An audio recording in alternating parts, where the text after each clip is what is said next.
Hi guys, welcome to Ambutudhan programming. இன்னைக்கு நம்ம பார்க்க போற வீடியோ என்னன்னா Flutterனா என்ன? Flutterரை நம்ம சிஸ்டம்ல எப்படி இன்ஸ்டால் பண்றது? Flutterரை வச்சு என்னலாம் பண்ண முடியும்? Flutterல எப்படி கோட் பண்றது? வாங்க guys, வீடியோக்குள்ள போலாம். நம்ம வீடியோக்குள்ள போறதுக்கு முன்னாடி நம்ம சேனல்ல ரன் ஆயிட்டு இருக்க கிவ் அவே பத்தி சொல்லிடுறேன். நம்ம சேனல் 100 சப்ஸ்கிரைபர்ஸ் ரீச் பண்ணிடுச்சு. அதுக்கு ஒரு தேங்க்யூ நோட்டா நாங்க 500 rupees Amazon gift card give away தரோம். நீங்க இந்த கிவ் அவேல என்டர் பண்ணி வின் பண்ணணும்னாக்கா கீழே டிஸ்கிரிப்ஷனில் இருக்க லிங்கை கிளிக் பண்ணி அதில் 3 ways to enter இருக்கும். அதில் ஏதாச்சும் ஒரு வேவை கிளிக் பண்ணிங்கனாக்கா நீங்கள் எங்களுடைய கிவ்அவேல என்டர் ஆகிடுவீங்க.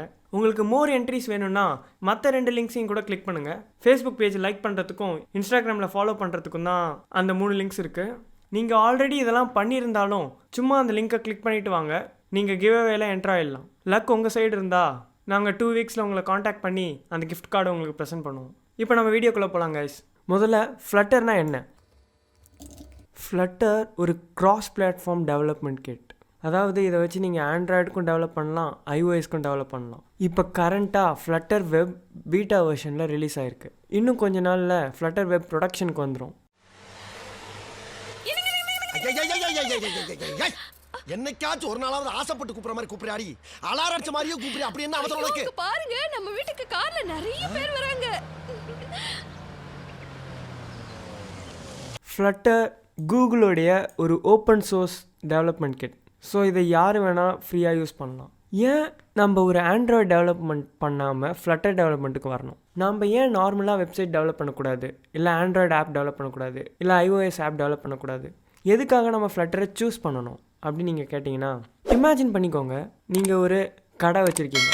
அந்த கடைக்கு வெப்சைட் க்ரியேட் பண்ணுறீங்க. வெப்சைட் க்ரியேட் பண்ண உடனே உங்களுடைய கஸ்டமர் பேஸ் எல்லாமே வெப்சைட்க்கு வந்துட்டாங்க. இப்போ எல்லாருமே அதில் இருந்தால் உங்களுக்கு ஆர்டர் ப்ளேஸ் பண்ணுறாங்க. இப்போ நீங்கள் எந்த ஒரு அப்டேட்டாக இருந்தாலும் அந்த வெப்சைட்டில் போய் பண்ணிடுறீங்க. இப்போ டெக்னாலஜி வளர்ந்த உடனே உங்களோட கஸ்டமர் எல்லாருமே மொபைல் ஆப் பண்ணுங்கள், நாங்கள் மொபைல் தான் அதிகமாக யூஸ் பண்ணுறோன்னு சொல்கிறாங்க. சரி, மொபைல் ஆப் பண்ணலான்னு நீங்கள் முடிவு பண்ணும்போது ஆண்ட்ராய்டுன்னு இருக்குது, iOSன்னு இருக்குது. எதுக்கு பண்ணுறது அப்படின்னு நீங்கள் முடிவு பண்ணுறீங்க. இப்போ ஆண்ட்ராய்டுக்கு மட்டும் பண்ணால் உங்கள் iOS யூசர்ஸ் எல்லாருமே யூஸ் பண்ண முடியாது. அதுவே iOSக்கு மட்டும் பண்ணால் உங்கள் ஆண்ட்ராய்டு யூசர்ஸ் யாருமே யூஸ் பண்ண முடியாது.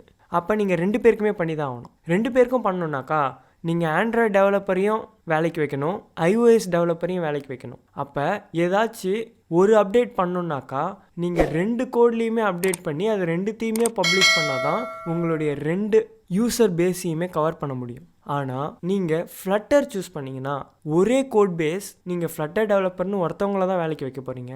அதுலேயே நீங்கள் ஆண்ட்ராய்டுக்கும் ஆப் பண்ணிடலாம், iOSக்கும் ஆப் பண்ணிடலாம், வெப் அப்ளிகேஷனும் பண்ணிடலாம். ஸோ இதுதான் Flutterோடைய பெனிஃபிட். இப்போ நம்ம இந்த Flutterரை நம்ம கம்ப்யூட்டரில் எப்படி இன்ஸ்டால் பண்ணுறது அப்படின்னு பார்ப்போம். கூகுளில் Flutterன்னு சர்ச் பண்ணுங்கள். flutter.dev அப்படின்ற வெப்சைட் போங்க. இந்த வெப்சைட்டில் கெட் ஸ்டார்டடை கிளிக் பண்ணுங்கள்.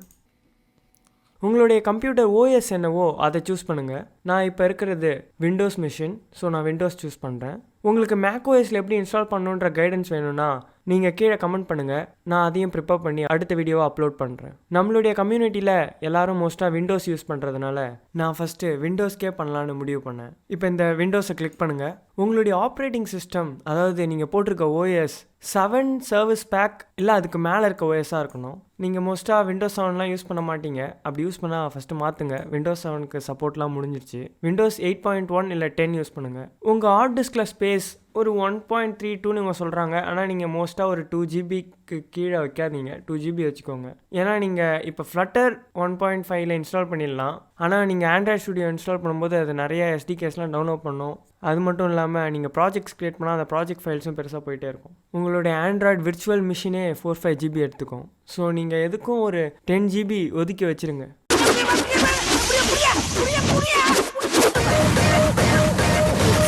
அடுத்து நீங்கள் கிட் பற்றிலாம் இப்போ எதுவும் கவலைப்படாதீங்க, நம்ம அதை பற்றி ஒரு தனி பிளேலிஸ்ட்டே பார்ப்போம். இப்போ இந்த பட்டனை கிளிக் பண்ணுங்கள், உங்களுக்கு ஒரு ஜிப் ஃபோல்டர் டவுன்லோட் ஆகும். நான் இதை ஆல்ரெடி டவுன்லோட் பண்ணிட்டேன். ஸோ இந்த ஃபைல் டவுன்லோட் ஆனதுக்கப்புறம் ஷோ இன் ஃபோல்டர் அப்படின்ற இந்த பட்டனை கிளிக் பண்ணுங்கள். இங்கே உங்களுடைய ஜிப் ஃபைல் இருக்கும், அதை ரைட் கிளிக் பண்ணி எக்ஸ்ட்ராக்ட் பண்ணிவிடுங்க. உங்கள் எக்ஸ்ட்ராக்ட் ஆன ஃபோல்டரை ஓப்பன் பண்ணிக்கோங்க. ஸோ இங்கே தான் உங்களுடைய Flutter ஃபைல்ஸ் எல்லாமே இருக்குது. அதாவது உங்கள் Flutter SDK இது தான். இப்போ நம்ம என்ன பண்ண போகிறோம், இந்த Flutter ஃபோல்டரை எங்கேயாவது ஒரு சேஃபான ஒரு இடத்துல வைக்க போகிறோம். அதாவது இதுக்கப்புறம் நம்ம இதை தொடவே கூடாது, இந்த ஃபோல்டருக்குள்ளே வரக்கூடாது. ஸோ நம்ம எங்கே வைக்கலாம் அப்படின்னு பார்த்தீங்கன்னா அவங்களே ஒரு இடத்த சஜஸ்ட் பண்ணியிருப்பாங்க. நீங்கள் இங்கே அடுத்த லைனை படித்து பார்த்தா தெரியும். ஜிப் ஃபைலை எக்ஸ்ட்ராக்ட் பண்ண சொல்கிறாங்க. அப்புறமா அந்த ஃபைலை எடுத்துகிட்டு போயிட்டு ஒரு பத்திரமான லொக்கேஷனில் வைக்க சொல்கிறாங்க. அவங்க சஜஸ்ட் பண்ணுற லொக்கேஷன் வந்து எஸ்ஆர்சி ஃப்ளட்டர். ப்ரோக்ராம் ஃபைல்ஸ்குள்ளெல்லாம் வைக்காதீங்க அப்படின்னு சொல்கிறாங்க. ஸோ நம்ம சிக்குள்ளே எஸ்ஆர்சின்னு ஒரு ஃபோல்டர் க்ரியேட் பண்ணுவோம். அதுக்குள்ளே இந்த ஃப்ளட்டரை ப்ளேஸ் பண்ணிவிடும். ஓகேவா? ஸோ நான் என்ன பண்ண போகிறேன், சிக்கு போகிறேன். நான் ஒரு புதுசாக ஒரு ஃபோல்டர் க்ரியேட் பண்ண போகிறேன். நான் என் ஃப்ளட்டரை எங்கேருந்து கட் பண்ணி என் எஸ்ஆர்சிக்குள்ளே ப்ளேஸ் பண்ணிக்கிறேன். இப்போ நம்ம ஃப்ளட்டர் எஸ்டிகே சேஃபாக ஒரு இடத்துக்கு வந்துடுச்சு. நம்ம டவுன்லோட்ஸ்க்கு போயிட்டு அந்த ஃபைலெல்லாம் டெலீட் பண்ணிடலாம்.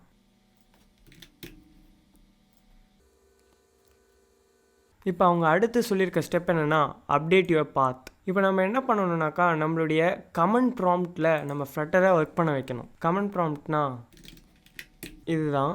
இதுக்குள்ளே நம்ம ஃப்ளட்டரை ஒர்க் பண்ண வைக்கணும். இப்போ நீங்கள் ஃப்ளட்டர்னு அடிச்சிங்கனாக்கா ஃப்ளட்டரை ரெக்கக்னைஸ் பண்ணாது. ஃப்ளட்டரை ரெக்கக்னைஸ் பண்ண வைக்கிறதுக்கு என்ன பண்ணணுன்னாக்கா உங்களுடைய ஸ்டார்ட்டில் போயிட்டு என்விரான்மெண்ட் வேரியபிள் அப்படின்னு இருக்குது. ஜஸ்ட் இஎன்வின்னு டைப் பண்ணுங்கள். Edit the system environment variables அப்படின்னு ஒரு ஆப்ஷன் இருக்கும். அதை கிளிக் பண்ணிங்கனாக்கா இப்படி ஒரு டேப் ஓப்பன் ஆகும், சிஸ்டம் ப்ராப்பர்ட்டிஸ்னு. அதில் என்விரான்மெண்ட் வேரியபிள்ஸ் அப்படின்ற பட்டனை கிளிக் பண்ணுங்கள். இப்போ நீங்கள் இங்கே உங்கள் சிஸ்டம்க்கு பாத் செட் பண்ணலாம். அதாவது நீங்களாக க்ரியேட் பண்ணுற ஒரு தேர்ட் பார்ட்டி சாஃப்ட்வேர் டெவலப்மெண்ட்டுக்கோ இல்லை கமெண்ட் லைன் டூல்ஸுக்கோ பாத் செட் பண்ணலாம். இப்போ மேலே இருக்கிறதுலாம் உங்களுடைய பர்டிகுலர் யூசருக்கு இருக்கிற பாத். ஓகேவா?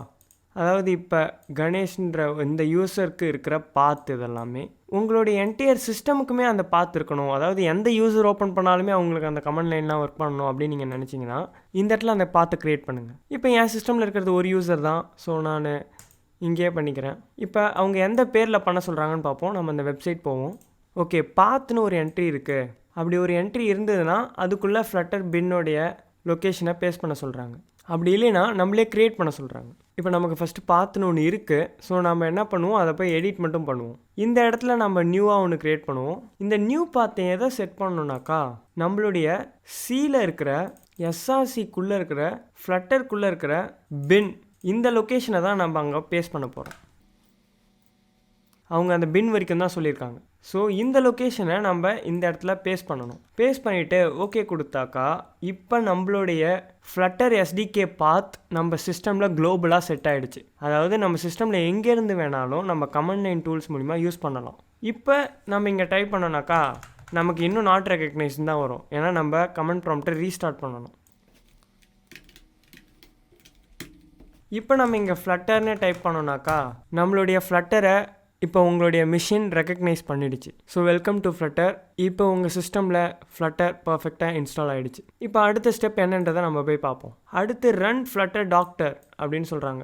ஃப்ளட்டர் டாக்டர்னா என்னன்னாக்கா உங்கள் சிஸ்டமில் ஃப்ளட்டருக்கு தேவையான எல்லா விஷயமும் ஒழுங்காக இருக்கான்ட்டு அதுவே செக் பண்ணிக்கும். ஸோ அந்த லைன் கோடு தான் ஃப்ளட்டர் டாக்டர்.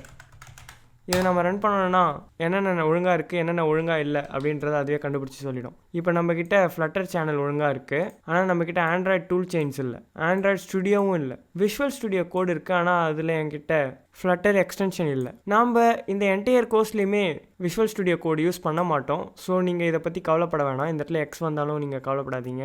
நாம் கவலைப்பட வேண்டியது எல்லாமே இந்த 2 பார்ட்டு தான். நீங்கள் இதுவே iOSல ஃபாலோ பண்ணிகிட்டு இருந்தீங்கன்னாக்கா உங்களுக்கு இந்த இடத்துல எக்ஸ் கோடுன்னு இன்னொரு ஆப்ஷன் இருக்கும். ஆனால் நம்ம விண்டோஸில் நமக்கு தேவை ஆண்ட்ராய்ட் ஸ்டுடியோவும் ஆண்ட்ராய்ட் டூல் செயின்ஸும் மட்டும்தான். இப்போ இது எல்லாத்துக்குமே எப்படி நம்ம க்ரீன் டிக் வர வைக்கிறது அப்படின்னு பார்ப்போம். ஸோ நம்ம இதை மினிமைஸ் பண்ணிவிடுவோம். இப்போ நம்ம அடுத்து பண்ண வேண்டியது என்னன்னாக்கா ஆண்ட்ராய்ட் செட்டப்பை டவுன்லோட் பண்ண வேண்டியது. ஸோ அவங்களே இங்கே லிங்க் தந்திருக்காங்க, டவுன்லோட் அண்ட் இன்ஸ்டால் ஆண்ட்ராய்ட் ஸ்டுடியோன்ட்டு. அதை கிளிக் பண்ணுவோம். இப்போ இங்கே டவுன்லோட் ஆண்ட்ராய்ட் ஸ்டுடியோ இந்த பட்டன் கிளிக் பண்ணுங்கள். அக்ரிமெண்ட்டுக்கெலாம் அக்செப்ட் பண்ணிக்கோங்க.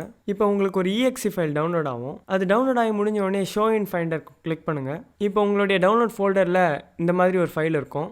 இதை நீங்கள் டபுள் கிளிக் பண்ணிக்கோங்க. இப்போ ஆண்ட்ராய்ட் செட்டப் உங்கள் சிஸ்டமில் ஓப்பன் ஆகுது. இதுக்கு அக்செப்ட் பண்ணி எஸ் கொடுங்க. இப்போ நீங்கள் ஆண்ட்ராய்ட் ஸ்டுடியோவை உங்கள் கம்ப்யூட்டரில் இன்ஸ்டால் பண்ணணும். ஆண்ட்ராய்ட் ஸ்டுடியோனா என்னன்னாக்கா ஆண்ட்ராய்டு அப்ளிகேஷன் பண்ணுறதுக்கு யூஸ் பண்ணுற ஒரு எடிட்டர். இதில் தான் நீங்கள் கோடை எழுதுவீங்க, அந்த கோடை டெஸ்ட் பண்ணி பார்ப்பீங்க, அந்த கோடை ரன் பண்ணி பார்ப்பீங்க. உங்கள் ஆப் ப்ளே ஸ்டோரில் போடுறதுக்கு முன்னாடி எல்லாமே பர்ஃபெக்டாக இருக்கான்னு பார்க்குற இடம் இதுதான். ஸோ ஃப்ளட்டரும் கூகுள்து தான் அப்படின்றதுனால அதுக்காக ஒரு தனி எடிட்டர் அவங்க க்ரியேட் பண்ணல. ஆண்ட்ராய்டும் கூகுள்து தான், ஃப்ளட்டரும் கூகுள்து தான். ஸோ டேரெக்டாக இதிலே எடிட் பண்ணட்டும் அப்படின்ட்டு அவங்க எக்ஸ்டென்ஷன்ஸ்லாம் ரிலீஸ் பண்ணாங்க. ஸோ நம்ம அதனால தான் ஃப்ளட்டர் இதிலே பண்ண போகிறோம். நான் ஏன் விஎஸ் கோட் சூஸ் பண்ணலனாக்கா இதில் நிறையா ஃப்ளட்டருக்குன்ற சப்போர்ட் இருக்குது, நிறைய ஷார்ட்கட்ஸ் இருக்குது. அது மட்டும் இல்லாமல் ஆண்ட்ராய்ட் ஸ்டுடியோவுடைய ஆட்டோ கம்ப்ளீட் கொஞ்சம் விஷுவல் ஸ்டுடியோ கோடை விட நல்லாயிருக்கும். ஸோ நீங்கள் நிறைய கோட் ஞாபகம் வச்சுக்கணும்னு அவசியம் இல்லை. ஸோ நம்ம இப்போ இந்த இன்ஸ்டாலேஷனுக்குள்ளே போவோம். நெக்ஸ்ட் கொடுங்க. இந்த இடத்துல ரெண்டுமே செக் ஆகிருக்கணும். இந்த விர்ச்சுவல் டிவைஸ் தான் உங்களுடைய ஆண்ட்ராய்டு எமுலேட்டர் உங்கள் ஃபோனை உங்கள் கம்ப்யூட்டர்லேயே வர வைக்க போகுது. இப்போ நீங்கள் நெக்ஸ்ட் கொடுங்க. இது எல்லாத்துக்குமே நெக்ஸ்ட் கொடுத்துருங்க. நெக்ஸ்ட். ஸோ இந்த செட்டப் கம்ப்ளீட் ஆகிற வரைக்கும் வெயிட் பண்ணுங்கள். இப்படி கம்ப்ளீட்டட்னு வந்துச்சுனாக்கா சக்ஸஸ்ஃபுல்லாக ஆண்ட்ராய்ட் ஸ்டுடியோ உங்கள் கம்ப்யூட்டரில் இன்ஸ்டால் ஆகிடுச்சுன்னு அர்த்தம். இதுக்கு அடுத்து ஆண்ட்ராய்ட் ஸ்டுடியோ ஓப்பன் ஆனதுக்கப்புறம் ஒரு சில ஃபைல்ஸ்லாம் டவுன்லோட் ஆகும். ஸோ உங்களுடைய இன்டர்நெட் கனெக்ஷன் கொஞ்சம் ஸ்டேபிளாக வச்சுக்கோங்க. நீங்கள் ஃபஸ்ட் டைம் ஓப்பன் பண்ணிங்கனாக்கா உங்களுக்கு இந்தமாரி ஒரு பாக்ஸ் வராது. அப்படி வந்துச்சுனாக்கா டூ நாட் இம்போர்ட் செட்டிங் கொடுத்துக்கோங்க. நீங்கள் இதுக்கு முன்னாடி ஆண்ட்ராய்ட் ஸ்டுடியோ யூஸ் பண்ணியிருக்கீங்க, உங்களுக்கு அந்த செட்டிங்ஸ்லாம் வேணும்னாக்கா நீங்கள் இந்த கான்ஃபிக் கிளிக் பண்ணி அந்த ப்ரீவியஸ் வெர்ஷன் இங்கே சூஸ் பண்ணிக்கோங்க. இப்போ என்கிட்ட அந்த மாதிரி அந்த வெர்ஷன்ஸும் கிடையாது. ஸோ இந்த மாதிரி உங்களுக்கு ஒரு பாக்ஸ் வந்துச்சுன்னா டூ நாட் இம்போர்ட் செட்டிங்ஸ் அப்படி கொடுத்துக்கோங்க. இப்போ உங்களுடைய Android studio first time load ஆக போகுது. கூகுளுக்கு ஸ்டாட்டிஸ்டிக்ஸ் அனுப்புறதுனாக்கா அனுப்பிக்கலாம். இது உங்கள் ஆண்ட்ராய்ட் ஸ்டுடியோ எப்போல்லாம் கிராஷ் ஆகுது, ஏன் கிராஷ் ஆகுது அப்படின்றதெல்லாம் நோட் பண்ணும். உங்களுக்கு வேணும்னா கொடுங்க, இல்லைன்னா டோன்ட் சென்ட் கொடுத்துக்கோங்க. நான் எப்பயுமே சென்ட் பண்ணுவேன். ஸோ நான் சூஸ் பண்ணிக்கிறேன். ஸோ நீங்கள் எப்போ Android studio first time install பண்ணாலும் இந்த மாதிரி ஒரு பாக்ஸ் வரும். ஸோ இதில் தான் நீங்கள் ஆண்ட்ராய்டு எஸ்டிகேவெல்லாம் டவுன்லோட் பண்ணுவீங்க. நம்ம கஸ்டமில் போவோம், அப்போ தான் நம்ம தீம் செட் பண்ண முடியும். உங்கள் கம்ப்யூட்டரில் ஜேடிகே இருந்துச்சுனாக்கா இங்கே ஆட்டோ டிடெக்ட் ஆகிடும். அப்படி இல்லைனா கூட நீங்கள் கவலைப்படாதீங்க, நம்மளுடைய ப்ராஜெக்ட்டுக்கு நமக்கு ஜாவா தேவைப்படாது. நம்ம ஃப்ளட்டரை டார்ட்ன்ற ஒரு புது லாங்குவேஜில் தான் பண்ணுவோம். நெக்ஸ்ட் கொடுத்துக்கோங்க. டார்க் தீம் சூஸ் பண்ணிக்கோங்க, அதுதான் ரொம்ப ரொம்ப இம்பார்ட்டண்ட். அடுத்து இந்த ஆப்ஷனில் நீங்கள் எல்லாத்தையுமே செக் பண்ணிக்கோங்க. நீங்கள் ஏஎம்டி ப்ராசஸர் வச்சுருந்தீங்கன்னா, அதாவது இன்டெல் ப்ராசஸர் இல்லை, i3 i5 i7 இந்த மாதிரி ப்ராசஸர் இல்லாமல் ஏஎம்டியோட ரைசன் அந்த மாதிரி ப்ராசஸர் வச்சுருந்தீங்கனாக்கா உங்களுக்கு இந்த ஆப்ஷன் வராது. இந்த ஆப்ஷனே வந்தாலும் நீங்கள் உள்ளே போய் வேறு ஒரு ஆப்ஷன் சூஸ் பண்ணுற மாதிரி இருக்கும். உங்களுக்கு அதில் ஏதாச்சும் டவுட் இருந்தால் கீழே கமெண்ட் பண்ணுங்கள், நான் உங்களுக்கு அதில் ஹெல்ப் பண்ணுறேன். ஸோ இப்போதைக்கு நீங்கள் எல்லாத்தையுமே இங்கே செலக்ட் பண்ணிவிட்டு நெக்ஸ்ட் கொடுத்துருங்க. இது டவுன்லோட் ஆகிறதுக்கு கொஞ்சம் டைம் ஆகும். இப்போ உங்களுடைய கம்ப்யூட்டர் ரேம் எவ்வளோ இருக்குது அப்படின்னு டிடெக்ட் பண்ணி அதில் உங்களுடைய எமுலேட்டருக்கு எவ்வளோ ரேம் கொடுக்கணும் அப்படின்னு கேட்குது. 2GB தான் எப்பயுமே ரெக்கமெண்டட். உங்ககிட்ட 32GB ரேம் இருந்தாலும் அது 2GB தான் கொடுக்க சொல்லும். ஸோ நீங்கள் எவ்வளோ முடிவு பண்ணுறீங்களோ அதுக்கேற்ற மாதிரி நீங்கள் வச்சுக்கலாம். நான் எப்பயும் போல் 2GB வச்சுக்கிறேன். ஸோ என்னென்ன டவுன்லோட் பண்ண போகிறோன்றதை இங்கே ஒரு ஓவர்வியூ மாதிரி தருது. நம்ம இதை ஃபினிஷ் கொடுத்துட்டு இந்த என்டையர் டவுன்லோட் ப்ராசஸும் முடிகிற வரைக்கும் வெயிட் பண்ணுவோம். உங்களுக்கு இந்த மாதிரி எல்லாமே சக்ஸஸ்ஃபுல்லி க்ரியேட்டட் அப்படின்னு வந்துச்சுனாக்கா ஃபினிஷ் கொடுத்துருங்க. இல்லைனா இந்த செட்டப் விசரை க்ளோஸ் பண்ணிவிட்டு மறுபடியும் ஃபஸ்ட்லேருந்து ஆண்ட்ராய்ட் ஸ்டுடியோ ஓப்பன் பண்ணுங்கள். உங்களுக்கு எல்லா ப்ராசஸும் ஃபஸ்ட்லேருந்து நடக்கும். நடுவில் ஏதாச்சும் கமெண்ட் லைன் ப்ராசஸ்லேருந்து இந்த ப்ராசஸை ரன் பண்ணலாமான்னு கேட்டுச்சுன்னா எஸ்ன்னு கொடுங்க. நம்ம இங்கே எடிட்டிங்கோடைய மேஜிக்னால எவ்வளோ ஃபாஸ்ட்டாக வந்துட்டோம். உங்களுக்கு இது ஆக்சுவலாக உங்கள் இன்டர்நெட் ஸ்பீடை பொறுத்து எவ்வளோ நேரம் வேணால் எடுக்கலாம். இப்போ நான் ஃபினிஷ் கொடுக்குறேன். இதுதான் உங்களுடைய ஆண்ட்ராய்ட் ஸ்டுடியோவுடைய ஓப்பனிங் பேஜ். நீங்கள் இங்கே தான் உங்களுடைய ஆண்ட்ராய்ட் ஸ்டுடியோ ப்ராஜெக்ட்லாம் க்ரியேட் பண்ணுவீங்க. இப்போதைக்கு நம்மளால் இந்த ஆண்ட்ராய்ட் ஸ்டுடியோவில் ஃப்ளட்டர் ப்ராஜெக்ட்டை க்ரியேட் பண்ண முடியாது. ஸோ நம்ம அதை எப்படி க்ரியேட் பண்ணலாம்னா, இங்கே கான்ஃபிகர் பட்டனை கிளிக் பண்ணுங்கள். இதில் ப்ளக்கின்ஸை கிளிக் பண்ணுங்கள். ப்ளக்கின்ஸில் மார்க்கெட் பிளேஸில் போயிட்டு ஃப்ளட்டர்னு சர்ச் பண்ணுங்கள். இப்போ ஃப்ளட்டரை நீங்கள் இன்ஸ்டால் பண்ணிங்கன்னா கூடவே டாட்டும் இன்ஸ்டால் பண்ணணும்னு கேட்கும். ஸோ அதுக்கெலாம் நீங்கள் அக்செப்ட் தாங்க. இப்போ உங்களுடைய ஐடியை ரீஸ்டார்ட் பண்ணுங்கள். ஐடினா என்னென்னா இன்டெகிரேட்டட் டெவலப்மெண்ட் என்விரான்மெண்ட், அதாவது நம்ம ஆண்ட்ராய்ட் ஸ்டுடியோ தான். அதை ரீஸ்டார்ட் பண்ணால் தான் இது எஃபெக்ட் வரும் அப்படின்னு சொல்லுது. ஸோ நம்ம ரீஸ்டார்ட் பண்ணிவிடுவோம்.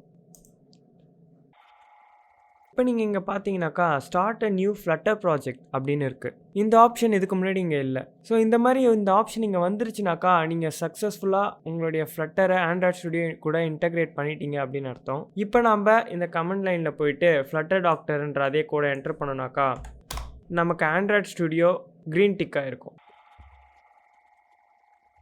இப்போ நமக்கு ஆண்ட்ராய்ட் ஸ்டுடியோவில் க்ரீன் டிக் ஆகிடுச்சு. ஆனால் ஆண்ட்ராய்ட் டூல் செயினில் ஆகலை. இந்த டூல் செயின்ன்றது ஒரு லிஸ்ட் ஆஃப் லைசன்ஸ் தான். ஸோ நம்ம இதுக்கு எல்லாத்துக்கும் அக்செப்ட் பண்ணிட்டா போதும். அதை நம்ம எப்படி பண்ணலான்னாக்கா flutter doctor space -Android -licenses இந்த கமாண்டை ரன் பண்ணால் போதும். நம்ம அதை அப்படியே காப்பி பண்ணி இங்கே பேஸ்ட் பண்ணிக்கலாம். பேஸ்ட் பண்ணி என்டர் கொடுங்க. ஸோ இப்போ அது எல்லா லைசன்ஸையுமே பார்த்துட்டு அக்செப்ட் பண்ணுங்கள் அப்படின்னு சொல்லும். நம்ம எல்லாத்துக்கும் ஒய்ன்னு கொடுத்தா போதும், அதாவது எஸ் அப்படின்னு சொல்கிறதுக்கு அர்த்தம். ஸோ எல்லாத்துக்கும் ஒய்ன்னு தாங்க. ஓகே, எல்லாமே இப்போ அக்செப்ட் ஆகிடுச்சு. இப்போ நம்ம ஃப்ளட்டர் டாக்டரை ரன் பண்ணோன்னாக்கா நமக்கு டூல் செயின்ஸும் எல்லாமே க்ரீன் ஆகிருக்கும்.